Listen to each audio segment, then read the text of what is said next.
शतकों से इस देश की जो समस्याएं पैदा की गई हैं, उन समस्याओं का समाधान करने के लिए जिस ओज और तेज के साथ विगत 7 वर्षों से आदरणीय प्रधानमंत्री जी ने देश के अंदर सबका साथ, सबका विकास और सबके विश्वास के भाव के साथ कार्य किया है, और जिस भाव के साथ आजादी के बाद पहली बार एक गृह मंत्री के रूप में देश की उन सभी ज्वलंत समस्याओं का समाधान, चाहे वह देश की आंतरिक सुरक्षा से जुड़े हुए मुद्दे हों, देश की आस्था से जुड़े हुए मुद्दे हों, या फिर उन सभी मुद्दों को जिन्हें राजनीतिक स्वार्थों के लिए पिछली सरकारों ने इस देश के अंदर जबरन थोपा था, एक एक करके समाधान के निष्कर्ष तक पहुंचाने का कार्य हुआ है। मैं इसके लिए विंध्यवासिनी धाम के इस पवित्र क्षेत्र में मां विंध्यवासिनी से उनके सुदीर्घ और स्वस्थ जीवन की कामना के साथ हृदय से इस पवित्र धाम में उनका स्वागत और अभिनंदन करता हूं। भाइयों बहनों, आज अगर उत्तर प्रदेश अपने आप को सुरक्षा के एक माहौल में, विकास की एक नई सोच के साथ आगे बढ़ रहा है, तो इसकी प्रेरणा आदरणीय प्रधानमंत्री जी की है, इसका मार्गदर्शन आदरणीय गृह मंत्री जी का है, जिनकी प्रेरणा और मार्गदर्शन में उत्तर प्रदेश ने धर्म, अर्थ, काम और मोक्ष इन चारों क्षेत्रों में प्रदेश की 24 करोड़ जनता के लिए वह सब कुछ करने का प्रयास किया है जिसे आजादी के तत्काल बाद होना चाहिए था, लेकिन पिछली सरकारों के पास फुर्सत नहीं थी। भारतीय जनता पार्टी की सरकार के पास फुर्सत थी, उस प्रकार का विजन था, और आदरणीय प्रधानमंत्री जी, आदरणीय गृह मंत्री जी का मार्गदर्शन है कि आज वो सभी कार्य एक एक करके सुलझते हुए दिखाई दे रहे हैं। हम सब जानते हैं अभी 5 अगस्त को एक भव्य कार्यक्रम होगा, जब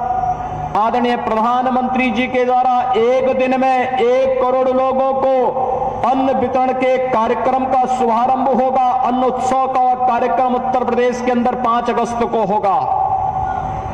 5 अगस्त की पवित्र तिथि हमारे लिए कई मायने रखती है। 5 अगस्त की तिथि सर्जिकल स्ट्राइक के लिए भी जानी जाती है।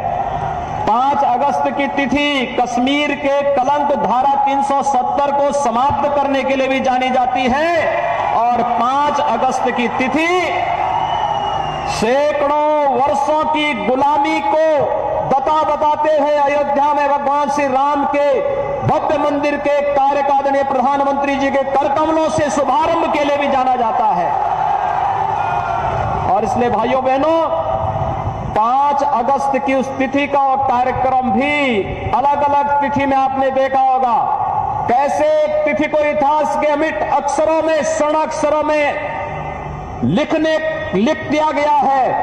5 अगस्त की वह तिथि भारतीय इतिहास के लिए उसी प्रकार से मठ हो गई जो आजादी के बाद कुछ सरकारों ने इस देश में आतंकवाद के रूप में देने का प्रयास किया था, लेकिन आदरणीय प्रधानमंत्री जी के मार्गदर्शन में माननीय गृह मंत्री जी ने कश्मीर के धारा 370 को, आतंकवाद की जन्य इस धारा को सदैव के लिए समाप्त करके आतंकवाद को हमेशा के लिए नेस्तनाबूद करने का कार्य भारत की धरती से किया है। जब भी नेतृत्व यशस्वी होता है, निस्वार्थ भाव के साथ कार्य करता है, तो देश के बारे में सोचता है। 136 करोड़ लोग उसके परिवार के हिस्से होते हैं, लेकिन जब नेतृत्व स्वार्थी होता है, भ्रष्ट होता है, बेईमान होता है, वह केवल अपने बारे में सोचता है, अपने परिवार के बारे में सोचता है। और आजादी के बाद से लेकर के विभिन्न सरकारों में, केंद्र में हो या राज्य में, यही तो होता रहा है। आज अगर प्रदेश में सुरक्षा का वातावरण है, इसकी प्रेरणा किसकी है?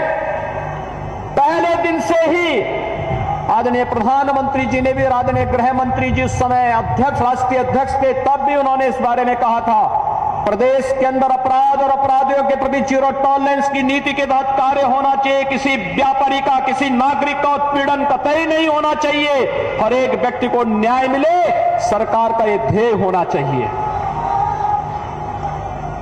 शिक्षा और स्वास्थ्य की बेहतर सुविधा मिल सके। भाइयों बहनों, आदरणीय प्रधानमंत्री जी की कृपा से, उनके मार्गदर्शन में मां विंध्यवासिनी के इस धाम में मेडिकल कॉलेज बन चुका है। इस सत्र में प्रधानमंत्री जी के द्वारा उसमें प्रवेश की प्रक्रिया का शुभारंभ भी होगा और मां विंध्यवासिनी के नाम पर बनने वाला यह मेडिकल कॉलेज उत्तर प्रदेश और विंध्य क्षेत्र के नौजवानों को मेडिकल की उत्तम शिक्षा का एक केंद्र बिंदु बनकर के आगे उभरेगा।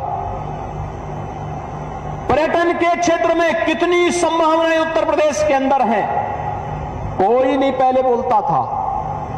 2019 में प्रयागराज कुंभ के समय प्रधानमंत्री जी का और गृह मंत्री जी का जो मार्गदर्शन प्राप्त हुआ और जो सिलसिला प्रारंभ हुआ, आज मुख्यमंत्री पर्यटन संवर्धन योजना के अंतर्गत हम लोगों ने प्रदेश के अंदर सभी 403 विधानसभा क्षेत्र में किसी न किसी पर्यटन केंद्र को लेकर के उसके पुनरुद्धार की और भारतीय आस्था को मजबूती प्रदान करने का कार्य प्रारंभ किया है। और आज उसी श्रृंखला में आदरणीय गृह मंत्री जी का आगमन मां विंध्यवासिनी के इस धाम में मां विंध्यवासिनी कॉरिडोर के पुनर्निर्माण के कार्य के शुभारंभ के लिए भूमि पूजन के कार्यक्रम में प्राप्त हो रहा है। मैं इस अवसर पर उनका हृदय से अभिनंदन करता हूं, स्वागत करता हूं। भाइयों बहनों, आदरणीय प्रधानमंत्री जी ने काशी को उसकी पुरातन काया के साथ एक नए कलेवर के रूप में प्रस्तुत कर दिया है। आज काशी में कार्य हो रहा है। आज अयोध्या एक नए सिरे से आगे बढ़ रही है। आज चित्रकूट धाम, आज श्रृंगेरपुर धाम, आज नेमिष धाम, आज सुखतीर्थ, इन सभी क्षेत्रों में पर्यटन विकास की नई संभावनाएं दिखाई दे रही हैं। और मां विंध्यवासिनी धाम में दो बड़े कार्यों का शुभारंभ आदरणीय गृह मंत्री जी के द्वारा प्रारंभ होने जा रहा है। एक कालीखो और अष्टभुजी में रोपवे का शुभारंभ। कभी लोग सोचते नहीं थे कि इन तीर्थों में रोपवे भी लगेगा।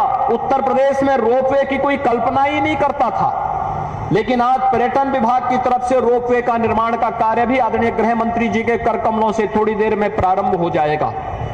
और साथ साथ मां विंध्यवासिनी का यह धाम जो हमारी सकल ऊर्जा का आधार है, मां विंध्यवासिनी आदि शक्ति है, मां भगवती है और उनकी शक्ति के बगैर इस धरा से एक तिनका नहीं हो सकता। इसलिए मां विंध्यवासिनी के इस धाम के प्रति न केवल आस्था को सम्मान हो, बल्कि पर्यटक यानी श्रद्धालु जनों को सुविधा हो ही पर्यटन की अपार संभावनाएं भी विकसित हो सके।